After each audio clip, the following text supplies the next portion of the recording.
శ్రీమాత్రే నమః. మోకపంచశతి 4వ శతకం కటాక్ష శతకంలోని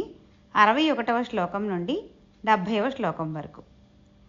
ఆశ్చర్యమంబమదనాభ్యుదయావలంబః కామాక్షి చంచల నిరీక్షణ విభ్రమస్తే ధైర్యం విధూయ తనుతే హృది రాగబంధం శంభోస్తదేవ విపరీతతయా మునీనాం జంతోః సకృత్ప్రణమతో జగదీడ్యతాం చ తేజస్వితాం చ నిశితాం చ మతిం సభాయాం కామాక్షి వాక్షికఝరీమివ వైఖరీం చ లక్ష్మీం చ ప్రక్ష్మలయతి క్షణభీక్షణంతే కాదంబినీకిమయతేన జలానుషంగం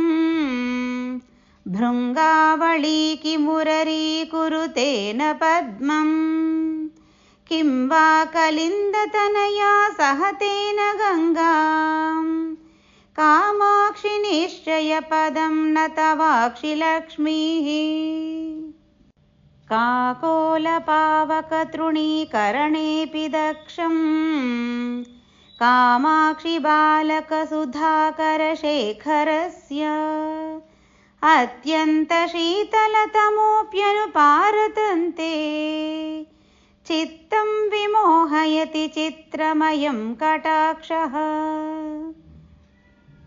కార్పణ్యపూరరసవర్ధితమంబమోహ కందోద్గతం భవమయం విషపాదపం మే తుంగం ఛినత్తు తుహినాద్రిసుతే భవత్యాః కాంచీపురేశ్వరి కటాక్షకుఠారధారా కామాక్షి ఘోరభవరోగచికిత్సనార్థం అభ్యర్థ్య దేశికకటాక్షభిషక్ప్రసాదాత్ తత్రాపి దేవి లభతే సుకృతి కదాచిత్ అత్యంతదుర్లభమపాంగమహౌషధంతే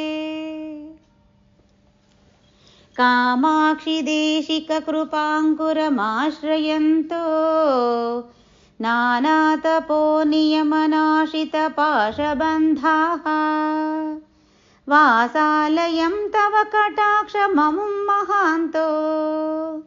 లబ్ధ్వా సుఖం సమధియో విచరంతి లోకే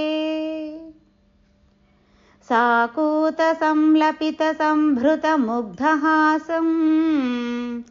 వ్రీడానురాగసహచారి విలోకనంతే కామాక్షి కామపరిపంథిని మారవీరా సామ్రాజ్య విభ్రమదశాం ప్రకటీకరోతి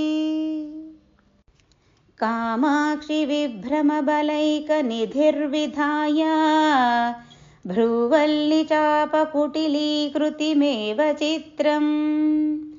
స్వాధీనతాం తవ నినాయ శశాంకమౌలేః అంగార్ధరాజ్యసుఖలాభమపాంగవీరः కామాంకురైకనిలయస్తవ దృష్టిపాతః కామాక్షి భక్తమనసాం ప్రదదాతి కామాన్ రాగాన్వితः స్వయమపి ప్రకటీకరోతి వైరాగ్యమేవ కథమేష మహామునీనాం